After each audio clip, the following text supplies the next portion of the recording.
Bueno, estamos en nuestro estudio que ya estamos entrando a la última parte del libro de Hebreos capítulo 11 y estamos viendo una serie titulada Los héroes de la fe y hoy nos toca tratar el personaje número 10. No es el sermón número 10 tampoco, creo que es el sermón número 13 o 14, no recuerdo, pero hoy vemos al personaje número 10 en Hebreos capítulo 12, versículo número 3, perdón, capítulo 11, perdón, versículo número 31, Hebreos 11, 31. La palabra del Señor aquí va a mencionar en esta ocasión a una mujer que no era una judía, era una extranjera. Y bueno, el título del sermón, ante todo, perdón hermanos, ustedes tienen sus apuntes, espero que tengan sus hojitas ahí, ábranlo, ahí en el centro están las notas, aquí en el centro está la nota del sermón de esta mañana, y para que ustedes puedan guiarse, podamos seguir todos una secuencia. El título del sermón de esta mañana es Raak, la fe que salva y transforma. Hoy día justamente vamos a hablar de esta mujer que se menciona aquí en Hebreos 11:31, donde solamente en unas cuantas palabras se resume su fe de ella. Dice así: por la fe Raab la ramera no pereció juntamente con los desobedientes, habiendo recibido a los espías en paz.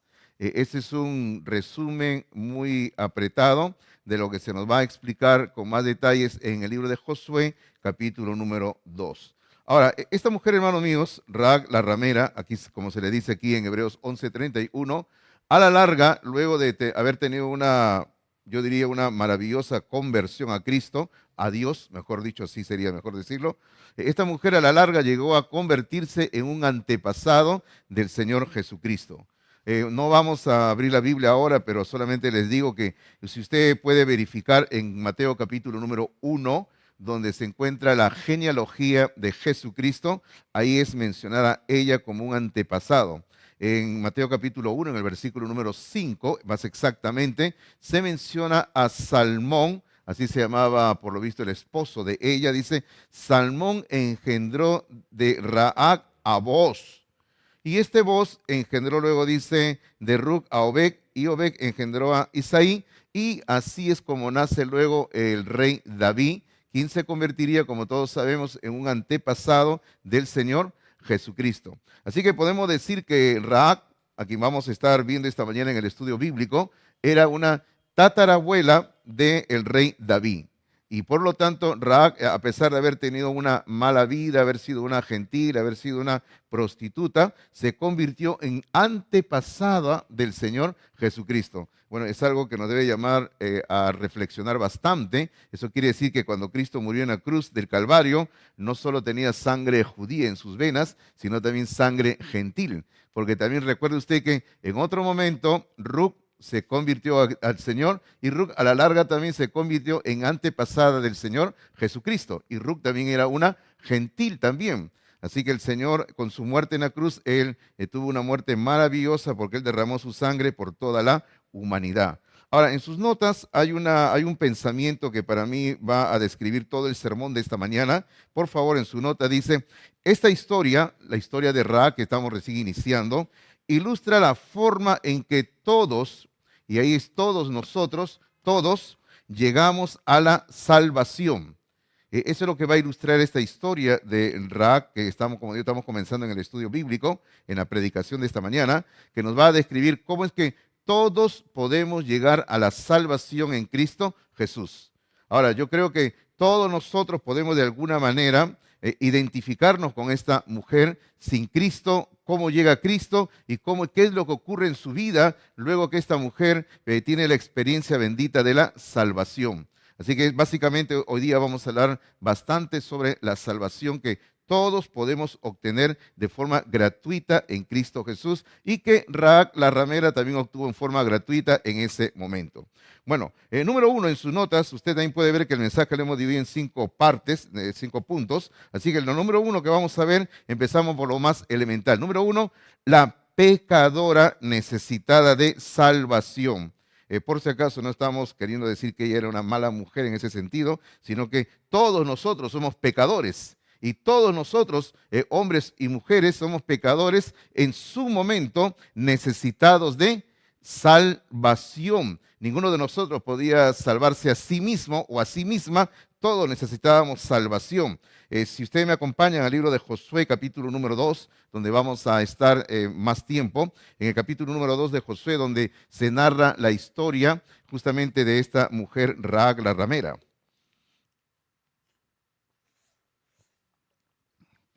Josué capítulo 2, por favor. Dice así la palabra del Señor, podemos leer en el versículo número 1, dice así, 2:1, dice: Josué, hijo de Nun, envió desde Sitín 2 espías secretamente, diciéndoles: andad, reconoced la tierra y a Jericó. Y ellos fueron y entraron en casa de una ramera que se llamaba Rahab y posaron allí. Uno puede ponerse a pensar, ¿y por qué tuvieron que entrar a la casa de una ramera para estar ahí? Bueno, era una casa seguramente, bueno, de citas, habían hombres que iban a tomar licor, y donde hay hombres que están tomando licor, usted sabe que hablan hasta lo que no deben de hablar, ¿verdad? Entonces ellos estaban yendo de espías, ellos estaban yendo a ver qué sucedía en esa ciudad y querían enterarse, querían recibir noticias. Así que era el mejor lugar, entre comillas, para decir, donde se podía encontrar información. Bueno, podemos decir de esta mujer, vamos a ir diciendo algunas cosas de esta mujer. Usted tiene sus notas. Primero, que era una mujer gentil. Era una mujer gentil. Y todos entendemos lo que quiere decir gentil, quiere decir que no era judía. Lo segundo que podemos decir de esta mujer era que era una prostituta. Hermano, y el hecho de ser prostituta, aun a pesar de que era una nación de gentiles, ya era mal visto. No la veían con buenos ojos a esta mujer. Ahora, hasta ahí permítame decir algo de la condición de esta mujer, que era una gentil, que era una prostituta. Hermanos míos, esta mujer carecía de 5 elementos especiales, así le llamo yo, al igual que nosotros también carecíamos antes de conocer a Cristo. Había 5 asuntos especiales que no teníamos antes de conocer a Cristo. Permítame mencionarlos. Como digo, no quiero estar corriendo por toda la Biblia con usted, pero si usted es ágil con la Biblia, vaya conmigo, pero yo solo lo voy a leer. Está en el libro de Efesios, capítulo número 2, versículo número 12. En Efesios, capítulo 2, versículo número 12, el apóstol Pablo está hablando justamente de cuál era nuestra condición sin Cristo, cuando antes de conocer a Dios en la experiencia de la salvación. Y aquí en Efesios capítulo 2, versículo número 12, el apóstol va a mencionar 5 asuntos que carecíamos, que no teníamos antes de conocer a Cristo. Dice, en aquel tiempo estabais, y ahí menciona, dice, estabais, número 1, sin Cristo. Número 2, alejados de la ciudadanía de Israel. Número 3, ajenos a los pactos de la promesa. Número 4, sin esperanza. Y número 5, sin Dios en el mundo. Ahora, ¿cómo estábamos antes de conocer a Dios? Antes de tener esta experiencia maravillosa en el mundo, estábamos, número 1, sin Cristo. Número 2, alejados de la ciudadanía de Israel. Número 3, ajenos a los pactos de la promesa. Número 4, sin esperanza. Y número 5, sin Dios en el mundo. Bueno, podríamos hablar de cada uno de estos puntos largo, pero el tiempo se nos iría. Pero basta con decir que vivir sin Dios, vivir sin Cristo en esta tierra, es vivir sinceramente, como dice ahí la palabra del Señor, sin esperanza, sin saber qué va a ser de mañana nuestras vidas. Y así vive una persona sin Dios. Y así vivía esta mujer Rahab también. Ella era una gentil, era una prostituta, y por lo tanto, en sus notas, en el punto número 3, por favor, ella era ciudadana de una tierra cuyos habitantes estaban condenados. Condenados. Porque la palabra del Señor dice, por cuanto todos pecaron, están destituidos de la gloria de Dios. Y la palabra del Señor habla claramente que todo hombre y toda mujer sin Dios está condenado. Dice que la paga del pecado es muerte, mas la dádiva de Dios es vida eterna en Cristo Jesús. Así se nos dice en la palabra del Señor. Cualquier hombre y mujer que está sin Dios está condenado. Y así estaba esta mujer antes de tener la experiencia maravillosa de la salvación. Esta mujer estaba condenada, estaba rumbo a una eternidad sin Dios. Y eso es lo que está cada ser humano en esta tierra que no tiene a Jesucristo. Están condenados, están sin Dios, están rumbo a una eternidad lejos de Dios, como dice la palabra del Señor, en una oscuridad eterna, donde el fuego de ellos arde y el gusano está ahí vivo, atormentando a los seres humanos. Pero ahí viene el punto número 2 en sus notas, donde dice, número 2, los mensajeros con el mensaje de salvación.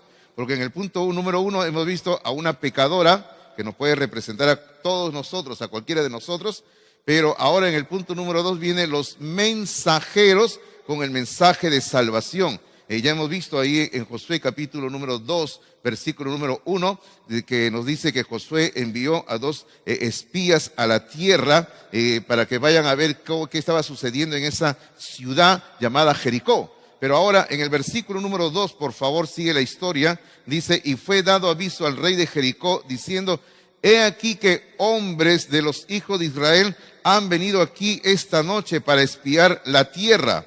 Le estaban avisando, esos hombres eran justamente los mensajeros que había enviado Josué a esta tierra para que puedan mirar qué armas tenían, qué defensas y para saber cómo luchar contra ellos. Bueno, a la larga no fue ni siquiera necesario todo lo que ellos vieron, porque usted sabe que el que llevó a cabo una tremenda victoria sobre esa ciudad fue Dios a través de la fe y los muros cayeron. Pero bueno, entonces encontramos que estos mensajeros, hermanos míos, tienen 2 rasgos. Y déjeme decirle de antemano, antes de mencionar un poquito más, que estos 2 rasgos espirituales que están mencionados aquí en las notas, hermanos, también hoy en día nosotros los tenemos como mensajeros del Señor Jesucristo. ¿Cuáles son esos rasgos? El primero es que eran mensajeros de juicio, eran mensajeros de juicio. Era un juicio que Dios ya había decretado que se tenía que venir sobre la tierra de Canaán. Porque en el capítulo 2, donde estamos de Josué, en el versículo número 9, Raab misma lo reconoce más adelante, dice, en el 2:9 dice, Raab dijo, sé que Jehová os ha dado esta tierra. Ella ya lo sabía. Yo sé que Dios les ha dado esta tierra porque el temor de vosotros ha caído sobre nosotros y todos los moradores del país ya han desmayado por causa de vosotros. O sea, Dios estaba trayendo un juicio por donde venía por todo el desierto hasta llegar a Canaán. Y ellos sabían que venía juicio también sobre ellos. Usted recuerde, por ejemplo, que 40 años atrás había venido juicio sobre Egipto, destrucción del país de Egipto, literalmente, hermanos, muerte del ejército del faraón, muerte del mismo faraón. Luego en el desierto ellos habían luchado con algunas naciones y ahí venía lo maravilloso, que a pesar que Israel no era todavía una nación organizada como se entiende hoy en día, ellos tuvieron la suficiencia, el poder de parte de Dios para derrotar a ejércitos enemigos. Y ellos estaban temblando cuando llegaron ahí los enemigos en Canaán, porque sabían que venían hombres que traen un juicio. Y vuelvo a repetir, y nosotros también somos de la misma manera, nosotros llevamos un juicio también.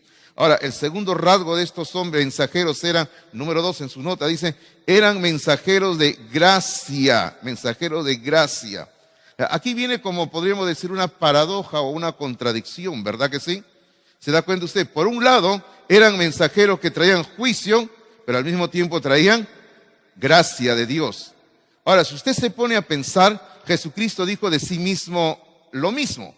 Él dijo que él era una persona que venía trayendo espada. ¿Recuerda usted que él dijo así? Yo vengo trayendo espada, dijo. Vengo a poner a la hija contra la madre, a la suegra contra la nuera, aunque creo que siempre la nuera y la suegra paran el problema, creo, ¿no? Pero Cristo dijo, no, vengo trayendo esto, vengo a traer problemas en la familia. Pero Cristo dijo, yo vengo a hacer esto. Pero al mismo tiempo, hermano, Cristo vino trayendo un mensaje de gracia.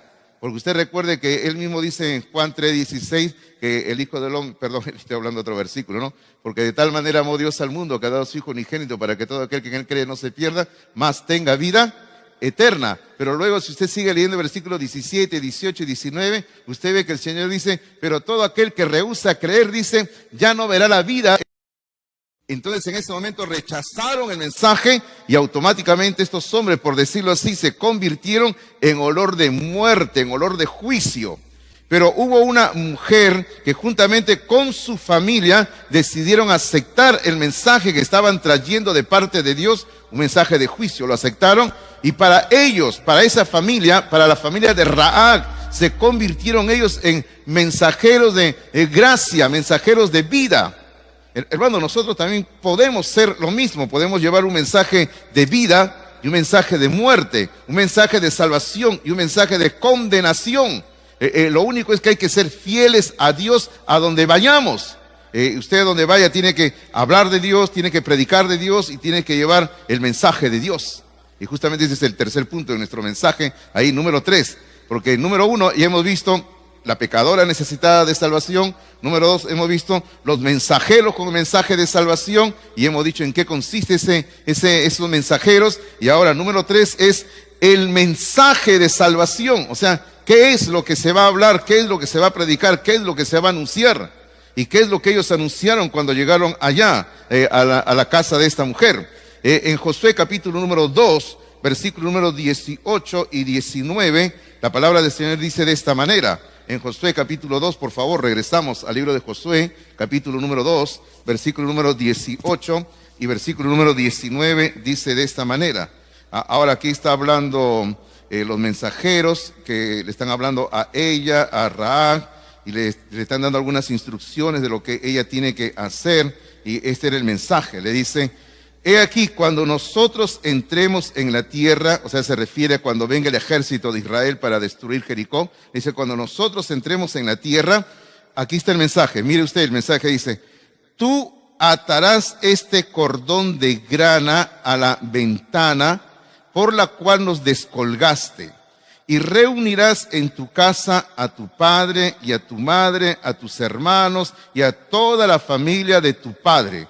Y luego en el versículo 19 continúan dándole instrucciones del mensaje. Dice: cualquiera que saliere de fuera de las puertas de tu casa, su sangre será sobre su cabeza y nosotros sin culpa.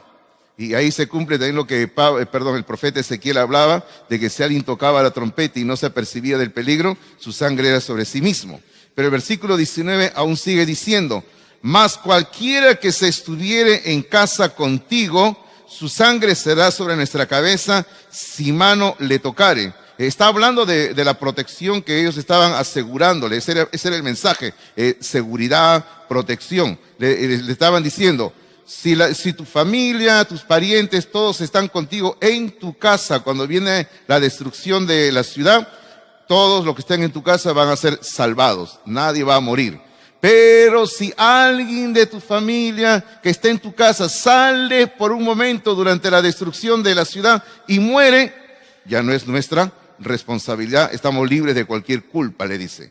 Pero ese era el mensaje. Hermano, el mensaje, aunque vamos a hablar un poquito más de esto más adelante, al comienzo del versículo 18 se resume cuando le dicen, le dice: tú atarás este cordón de grana a la ventana. O sea, ese es el resumen del mensaje. Vas a agarrar este cordón de grana, este cordón, un rojo intenso, y lo vas a poner en la ventana, y eso quiere decir que esta es tu casa va a estar segura, esta casa va a estar protegida, y no va a pasar nada. Esa va a ser la señal, le dice: atar en la ventana un cordón de grana. Ahora, yo creo que usted va dándose cuenta hacia dónde va esto, ¿verdad? El grana es rojo y nos trae a la mente la representación de la sangre. Y de eso, como digo, vamos a hablar un momentito más de la sangre. Pero aquí basta con hablar un poquito del mensaje. Y en cuanto al mensaje, le digo lo primero. Ahí en su nota dice, lo primero: hay un mensaje de gracia. Hermanos, siempre hay un mensaje de gracia. Y hermano, Dios envía siempre un mensaje de gracia al hombre perdido. Y Cristo, siendo rico, se hizo pobre por amor a nosotros, para que Él venga trayendo su gracia. Hermanos, siempre hay un mensaje de gracia de parte de Dios. Aun cuando quizás no nos damos cuenta, pero siempre Dios ha extendido su gracia. Por ejemplo, le quiero mencionar 3 ocasiones donde el Dios extiende su gracia. Eso no está en sus notas. Por ejemplo, cuando iba a venir la destrucción de Sodoma y Gomorra, historia que todos conocemos, Sodoma y Gomorra, ciudades pecadoras, ciudades donde abundaba la promiscuidad sexual, y luego vino el juicio de Dios en forma de fuego del cielo y fueron destruidas. Antes de la destrucción de Sodoma y Gomorra vino un mensaje de gracia para ellos. Ahí estaba Lot, un cristiano, bueno, cristiano no, un creyente medio desviadito, medio lejos de Dios, pero estaba ahí. La Biblia dice que él era un justo, dice que estaba dando testimonio de Dios ahí en ese momento. Y luego usted sabe que llegaron los ángeles, hubo un mensaje, pero ellos lo rechazaron. Luego, por ejemplo, podemos mencionar cuando Jonás llega a la ciudad de Nínive, que hace ya un tiempo atrás, me parece más de un año, predicamos una larga serie sobre todo el libro de Jonás. Y usted puede ver que en Jonás, a través de Jonás, Dios también llevó un mensaje de gracia, aun cuando esa ciudad no lo merecían, pero Dios le dio la oportunidad de salvación y siempre Dios hace lo mismo, Dios da oportunidad. Ahora, pensando en el futuro, después que la iglesia sea sacada de la tierra, usted sabe que nosotros los creyentes estamos esperando en cualquier momento, el evento es el arrebatamiento de la iglesia, que el Señor venga por la iglesia, en cualquier momento puede ocurrir esto. Pero luego que la iglesia sea sacada de la tierra, ahí viene el periodo de la tribulación. Y la pregunta es, ¿va a haber aún salvación para los seres humanos durante esos años de tribulación? Bueno, la única respuesta válida es sí, va a haber oportunidad de salvación. Dios va a seguir ofreciendo oportunidades de salvación. Dios va a extender su gracia. Dios va a extender su misericordia. Y usted sabe que en el capítulo 7 de Apocalipsis se habla, hay dos visiones en el capítulo 7 de Apocalipsis. Una visión que habla de los 144,000 sellados que serán predicadores durante la tribulación, pero no los únicos. Y luego hay una segunda visión en el capítulo 7 de Apocalipsis, donde habla de una gran multitud de personas con vestiduras blancas, y la Biblia ahí mismo dice que son personas con vestiduras blancas que están saliendo de la gran tribulación. Entonces va a haber oportunidad de salvación durante la tribulación. Por eso es que decimos, siempre hay un mensaje de gracia de parte de Dios para el hombre pecador, para que tenga la oportunidad de salvación. Ahora, permítame mencionar un cuarto ejemplo, dije 3 nada más, pero se me viene uno a la mente. Cuando iba a ocurrir el diluvio, también hubo un mensaje de gracia, también de oportunidad de salvación. Dios a través de Noé durante más de 100 años se estuvo anunciando salvación. Juicio viene, pero usted sabe que todos rechazaron ese mensaje que se estaba dando en ese momento. Y hermano, y Jesucristo también lo enseñó lo mismo también, que siempre hay oportunidad de salvación a través de Él. Lo segundo, que usted tiene en sus notas, estamos en el punto número 3, lo segundo es, el mensaje de vida en esta ocasión. El mensaje de vida en esta ocasión es para una mujer pecadora, ¿y cómo se llamaba ella? Rahab. Ahora, ¿por qué decimos eso? Porque, vuelvo a repetir lo que leímos al comienzo en Hebreos 11:31. En Hebreos 11:31 habla de los desobedientes. O sea, todo lo demás sabían del mensaje, todo lo demás sabían de Dios, pero fueron desobedientes y este mensaje fue recibido por esta mujer, en ese sentido que era para ella, fue recibido por esta mujer. Y ya hemos visto que ellos llegaron en el capítulo 2, versículo 1, número 1, los dos espías llegaron a la casa de esta mujer y ahí estaban escondidos. Ahora, permítame hablar un asunto que antes de seguir adelante, que tiene mucho que ver en cuanto a lo que estamos hablando, porque siempre algunos dicen, pero esta mujer dijo una mentira. Más adelante usted sabe que ella dio una mentira. No hemos leído toda la historia por cuestiones de tiempo, pero luego cuando ella escondió en el techo, digamos, de su casa a los dos espías, y los tenía ahí escondidos, la Biblia dice que llegó el rey, llegaron los oficiales buscándolos, y ella dijo, no están acá, ya se han ido. Y ellos se fueron al lugar donde ella les indicó por medio de una mentira. Y es una mentira que ella dijo, pero ahora eso no quiere decir de que Dios está bendiciendo la mentira de ella. Si usted observa, esta mentira de ella fue antes que ella llegara a la salvación, si seguimos en orden en el estudio bíblico. Ahora, ella no era todavía creyente en Dios y era una mentira. Claro, ¿qué se puede esperar de una persona como ella? Recuerde, ¿cuál era su vivencia? Era una prostituta. Y de hecho, como dije hace un momento, en su casa quizás había gente tomando licor, viviendo ahí hombres y saliendo. ¿Qué se puede esperar de una persona así? Entonces, no es que Dios bendijo la mentira de ella, por si acaso. Porque yo creo que Dios es suficientemente poderoso para haber librado a sus 2 espías de esos hombres que lo estaban buscando. Pero esta mujer hizo uso de la mentira y eso no queda justificado decir quizás alguna vez, no, si Rahab mintió y Dios la bendijo, yo también puedo mentir. Tenga cuidado, no haga eso, ¿verdad? Porque nunca Dios bendice la mentira, Dios nunca bendice el engaño, por si acaso, ¿ya? Bueno, seguimos con nuestro estudio que estamos haciendo, así que esta mujer llega a la salvación, o todavía estamos poco a poco acercándonos a ese punto, y era para esta mujer pecadora, y hermanos míos, ella no merecía la salvación, pero Dios le da la salvación. Ahora, otro punto en sus notas dice, la gracia de Dios vino a Rahab sin que ella fuera a buscarla.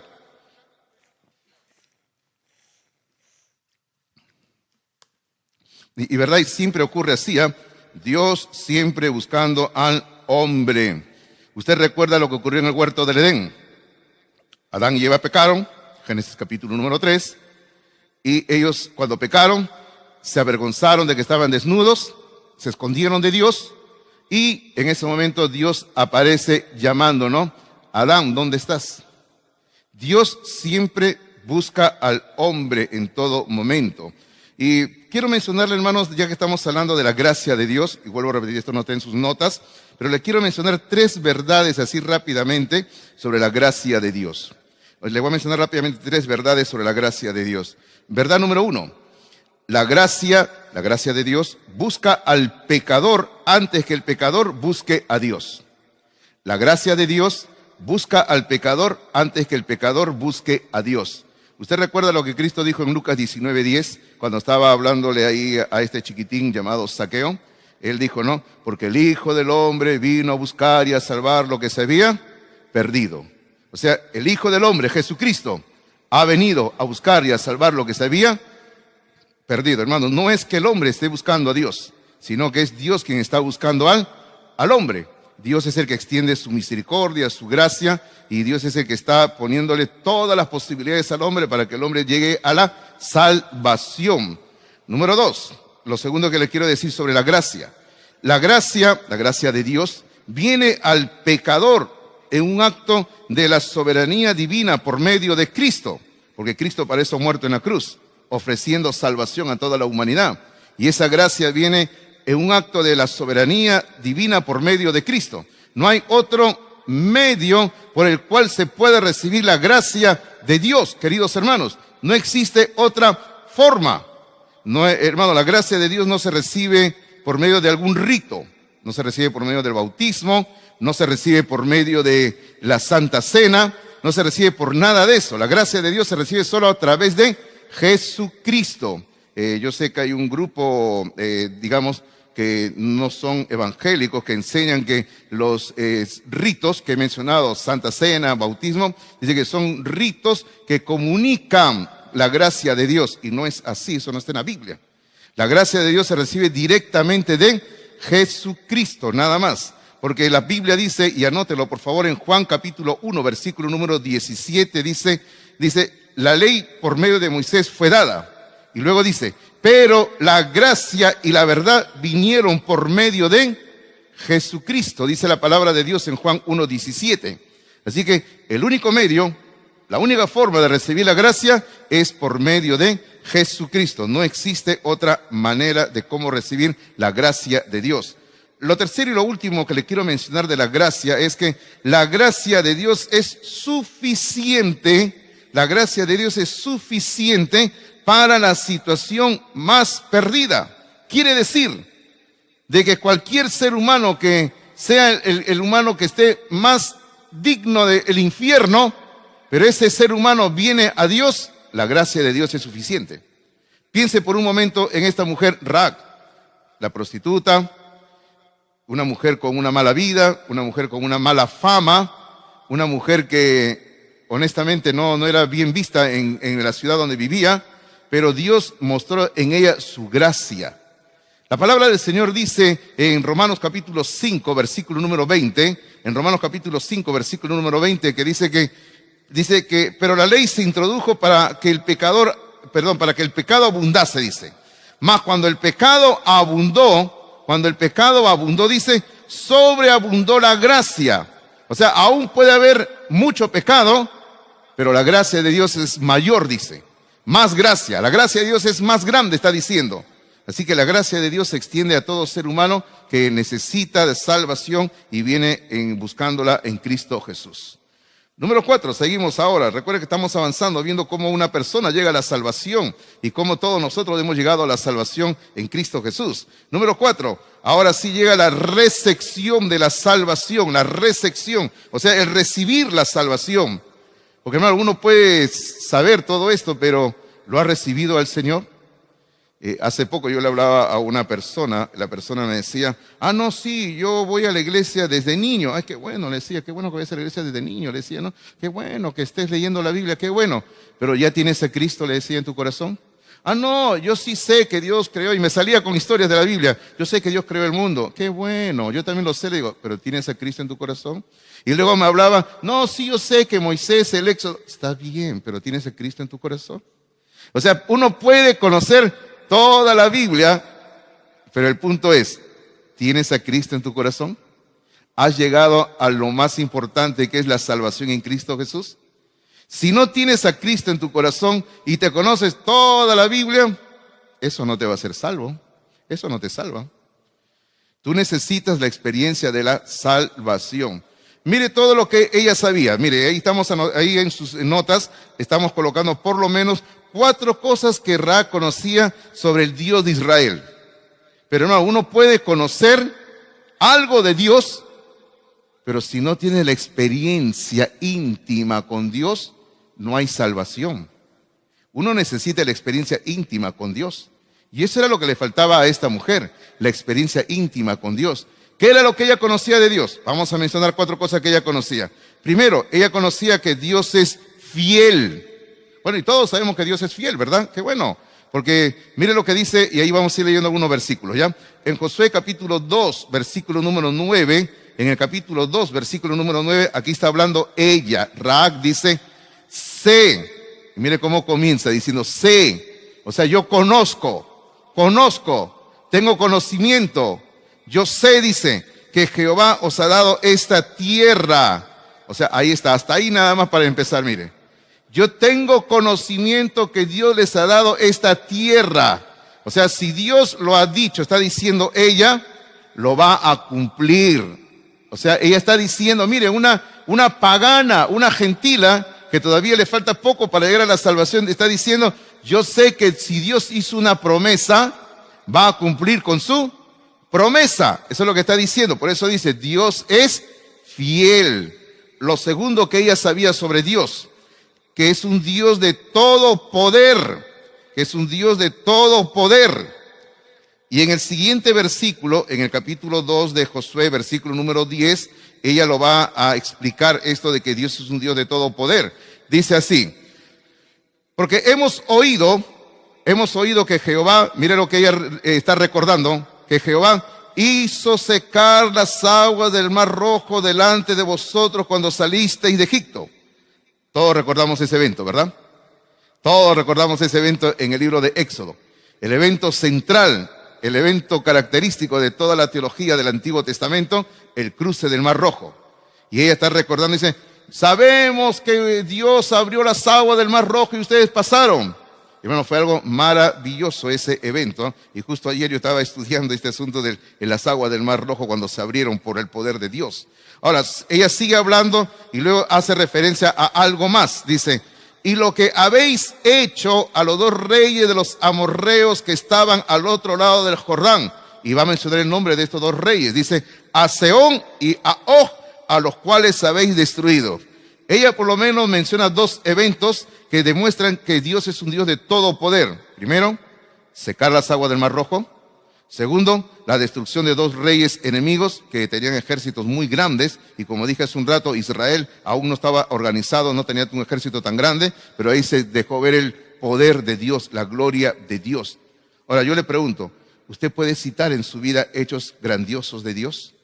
Usted puede citar en su vida el obrar de Dios. Usted puede citar en su vida que Dios ha hecho esto o aquello o Dios hizo así. Bueno, sería bueno ponernos a pensar, ¿verdad? Cómo es que Dios hay momentos en nuestras vidas que va a probar su presencia, va a demostrar su poder. Mire usted esta mujer gentil, que todavía le falta poco para llegar a la salvación, está reconociendo. Primero, Dios es fiel. Segundo, es un Dios de todo poder. Ahora, y lo tercero, Dios soberano. Dios soberano. Dios es soberano. Porque en el versículo número 11 dice, oyendo esto, ha desmayado nuestro corazón, ni ha quedado más aliento en hombre alguno por causa de vosotros. Porque Jehová, vuestro Dios, es Dios arriba en los cielos y abajo en la tierra. Y ahí podríamos decir sencillamente, amén, ¿verdad? Amén. Porque la última parte es grandiosa, dice, porque Jehová, vuestro Dios, es Dios arriba en los cielos y abajo en la tierra. Y así es un Dios soberano. Como Cristo dijo cuando estaba ya poco antes de ascender, él dijo, no, toda potestad me es dada en el cielo y en la tierra. Él es un Dios soberano y está reconociendo, hermano, Dios tiene el control de todo el universo. Hay unos cuadros que se hacían antiguamente, mucho antes de la Edad Media, estamos hablando del siglo IV más o menos después de Cristo, que lo representan a Cristo como el Pantocrator. Es una palabra griega que quiere decir soberano, el que controla el universo. El Pantocrator lo presentaban, bueno, hacían un retrato de Cristo y en la mano de Cristo colocaban un círculo, bueno, con una cruz, ¿no? Y ese círculo representaba no solamente el planeta Tierra, sino el universo. Y ellos trataban de demostrar en sus pinturas, en sus cuadros que hacían, inclusive no solamente pinturas, hermanos, sino que han encontrado en algunos lugares que lo han hecho con trozos de ¿cómo se llama? Que se colocábamos en el piso, mayólica, digamos, así, enchapes, con trozos de enchapes, lo han hecho en algunos lugares y han encontrado ese mismo cuadro, donde presentan a Cristo en su mano, como decimos, con una bola y con una cruz. Con lo cual estaban diciendo los cristianos en ese cuadro, estaban diciendo, Jesucristo es el Pantocrator. Pantocrator es una palabra griega, como digo, que quiere decir el gobernante de todo. Pantocrator, o sea, el soberano, el dueño del universo, el emperador del universo, Dios, el soberano, como estamos diciendo aquí. Y como dice esta mujer, Jehová es Dios arriba en los cielos y abajo en la tierra. Ahora, es fácil decir que Dios es el que gobierna el universo, ¿no? Pero yo le pregunto, ¿está gobernando tu vida? Por ahí empecemos, ¿sí o no? ¿Está gobernando tu vida? O sea, es fácil decir, sí, Cristo es el dueño del universo, Él tiene el control absoluto, pero ¿Él tiene el control de tu vida? Por ejemplo, Cristo tiene el control de tu lengua, por decir, vamos a decir. Cristo tiene el control de tus pensamientos. Cristo controla todo de tu vida. Por ahí empecemos. Entonces, si Cristo no controla cada área de nuestra vida, entonces, ¿de qué hablamos? ¿De que Él es el emperador del universo? Hermano, debe de empezar controlando nuestras vidas para que Él sea soberano realmente. Avancemos. Número 4. Algo más que ella va a reconocer es que es un Dios perdonador. Mire todo lo que esta mujer sabía de Dios, ¿ah? Esta mujer sabía mucho de Dios. Porque en el capítulo 2, en el versículo número 12, en el 2:12, dice, os ruego pues ahora que me juréis por Jehová. Ella está pidiendo una seguridad para su vida. Dice, que como he hecho misericordia con vosotros, así la haréis vosotros con la casa de mi padre, de lo cual me daréis una señal segura. Hermano, lo que ella estaba pidiendo era una garantía de que se le iba a extender perdón a ella. Hace un rato explicábamos esto, cuando ellos le dijeron que tenía que atar un cordón de grana en su ventana. Y ella está diciendo, yo quiero una seguridad de que va a haber misericordia. Y ella sabía que Dios era un Dios de misericordia, pero estaba pidiendo una garantía. Deme una garantía de que Dios es un Dios que me va a perdonar realmente, ¿no? Bueno, y luego ellos se la dan en el cordón de grana. Ahora, ¿qué era lo que ella sabía de Dios? Solamente para repetir, Dios es fiel, es un Dios de todo poder, es un Dios soberano y es un Dios perdonador. Así era como ella estaba viendo a Dios en ese momento. Ahora, mis queridos hermanos, sencillamente, si seguimos en la secuencia de lo que usted tiene en sus apuntes, por favor, Rahab reconoce que solo la misericordia puede proveer la salvación. Solo la misericordia de Dios puede dar salvación. Como hemos leído en el versículo número 12, habla de la misericordia. Dice, así como yo les he hecho misericordia a ustedes, así la haréis vosotros con la casa de mi Padre. O sea, si yo he mostrado misericordia con ustedes, ustedes también quiero que muestren misericordia conmigo. Hermanos, solo la misericordia de Dios puede darnos salvación, porque la misericordia de Dios es lo que impide que nosotros recibamos el juicio de Dios sobre nuestras vidas. Hermano, esta mujer está temblando ante la palabra de Dios. Yo lo entiendo así, esta mujer está temblando ante la palabra de Dios. Ahora, podemos decir que este es el momento de su conversión a Dios. Bueno, porque tiene que haber un momento en que la persona se convierta a Dios. Por ejemplo, piense en Ruth. Todos conocemos quién fue Ruth. Ella hubo un momento dado en el capítulo 1 de Ruth que ella se convirtió a Dios. Y este es el momento cuando ella ya ha dicho qué es lo que ella ve de Dios. Ahora ella ya tiene temor de Dios. Y hermano, y entiéndase que ese temor era un miedo, porque se había decretado destrucción, muerte. Entonces, este es el momento cuando ella y sus seres queridos van a llegar a la conversión. Este es el momento de su salvación. Es por eso que en su nota dice, Rahab tiene fe en Dios. Rahab tiene fe en Dios. Hermano, ella ha recordado todos los hechos grandiosos que Dios ha hecho en el versículo número 10. En el versículo 10 que hemos leído, ella ha recordado que Dios ha abierto las aguas del Mar Rojo, que Dios ha destruido a los reyes paganos. Hermano, y ella ya no necesitaba más. Ella sabía que Dios es un Dios fiel, es un Dios de todo poder, es un Dios soberano, es un Dios lleno de misericordia, y todo esto demostró la fe de ella en Dios. Así que esta mujer tuvo fe en Dios, en la persona de Dios, en la obra de Dios. Eso es salvación, queridos hermanos. Cuando uno cree en Dios, cuando uno cree en la obra de Dios, uno llega a la salvación. Ahora, finalmente, una vez que la persona llega a la salvación, y estoy corriendo porque la hora ya nos está ganando, hermanos míos. Como siempre digo, este reloj corre muy rápido, corre demasiado, yo no sé por qué. Hay que poner uno más lento, ¿ya? Entonces, ahora, lo último que vamos a ver, número 5 en sus notas, es la seguridad de la salvación.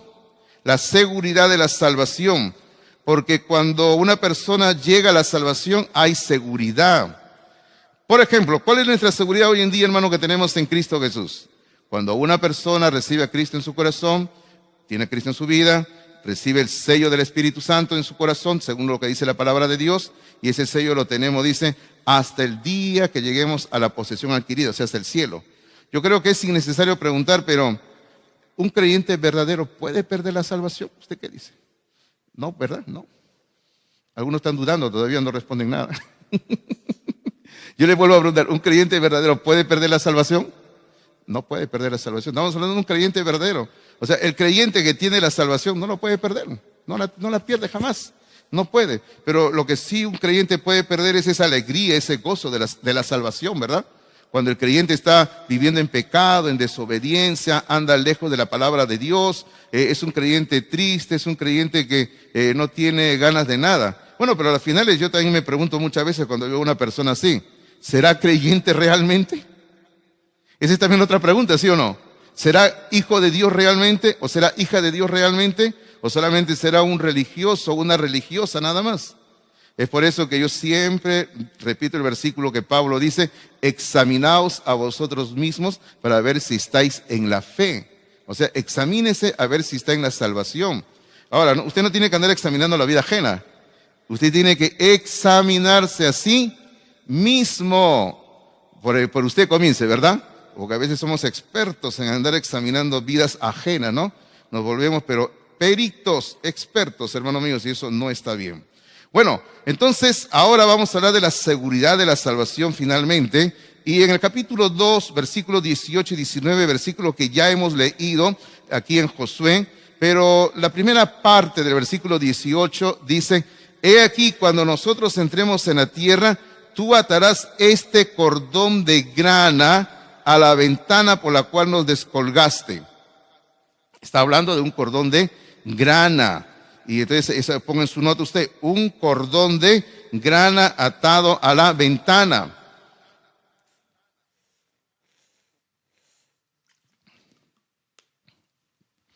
Bueno, usted dirá, pastor, ¿y qué tiene que ver el cordón de grana? ¿Acaso eso le daba seguridad a ella? Sí, era la promesa que ellos le habían hecho. Pon este cordón y tú vas a ser salva, le decía, vas a tener seguridad.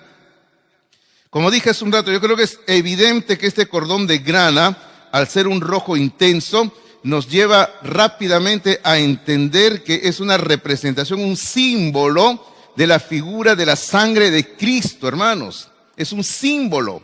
Ahora, por favor, usted no vaya a llegar a su casa ahora y comience a atar cordón de grana en la ventana, ¿no? No es necesario que lo haga. No es necesario que lo haga, ya por si acaso, ¿ya? Algunos a veces, yo he visitado en alguna ocasión algunas casas de creyentes, hermanos creyentes, y déjenme decirle, de que tienen ahí a la entrada de su casa, tienen su sábila con una tirita roja. ¿Cómo se llama esa tirita? Una cinta. Ya eso, que ustedes me entienden, ¿ya? Ya tiene su cinta roja ahí, dice, para protección de la casa. O también he ido a algunas casas donde a la entrada tienen en su macetero tienen esa planta que crece con espinas. Su cactus, y también igual tienen su cinta roja ahí, tienen ahí, ¿no? O otros le ponen a los niños, le ponen su cinta roja, dice, para que no les pase daño o esto, ¿no? Hermano, son creencias sin ninguna base, sin ningún sentido en la palabra de Dios. No, eso no es necesario que hagamos para proteger nuestra casa, no es necesario que pongamos eso a nuestros niños. Hermano, yo creo que hay una protección de parte de Dios y no es necesario que usted ponga nada de nada a las personas. Así que si usted tiene por ahí su cinta roja ahí en el brazo, sáqueselo ahorita, ¿no? Antes de que el pastor me vea, dice. Ay, no. Pero en este caso era sí necesario porque estaban en una guerra y iban a entrar el ejército. Y la única manera de saber cuál era la casa que no iban a destruir tenía que tener una marca. Así que por eso tenían que poner ahí una grana, esto que está aquí, este cordón para que nadie destruya esa casa. Ahora, esto también nos tiene que hacer recordar algo similar que ocurrió en el libro de Éxodo, bueno, cuando Israel estaba en Egipto todavía y mataron al Cordero Pascual. La palabra del Señor dice de que el Señor les instruyó diciendo que tenían que pintar alrededor de la puerta, en el dintel, en los postes, tenían que pintar con la sangre. Y toda casa que estuviera pintada con la sangre, y válgame decir otra vez, color rojo, rojizo, grana, hermanos, esa casa fue respetada y no murió nadie en esa casa. Entonces siempre la sangre del Señor nos protege en todo momento. Así que este cordón de grana, hermano mío, representa justamente a eso, a la sangre de Cristo. La sangre que Cristo derramó y que limpia todo pecado, hermano mío. Ahora, la sangre de Cristo también es una sangre que garantiza eterna redención. No es que la sangre de Cristo garantice solamente redención por unos años, por un tiempo, no. Eterna redención. Cuando usted tiene a Cristo y usted muere en Cristo, usted es salvo para toda la eternidad.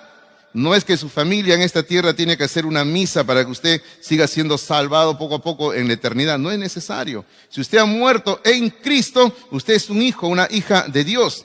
Ahora, lo único que se requiere para recibir esa obra expiatoria, estar en la protección de la sangre de Cristo, es creer, nada más. Es el acto de creer. Y porque usted recuerde, ¿no?, que eso fue lo que le dijo Pablo al carcelero en Filipos, en Hechos capítulo 16, versículo 31, cuando el hombre le dijo, señores, ¿qué debo de hacer para ser salvo?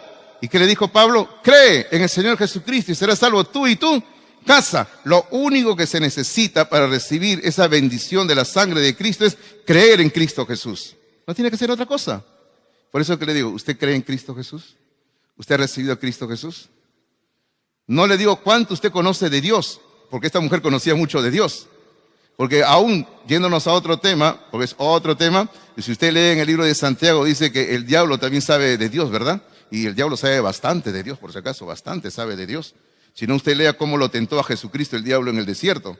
Pero mire usted, va a un margen de lo que usted conoce de Dios. Yo le digo, ¿usted tiene fe en Dios? ¿Usted ha creído en Cristo Jesús? Si usted no cree en Cristo Jesús, de nada le sirve todo lo que usted conozca de Dios. Yo el otro día estaba escuchando a un experto en la Biblia.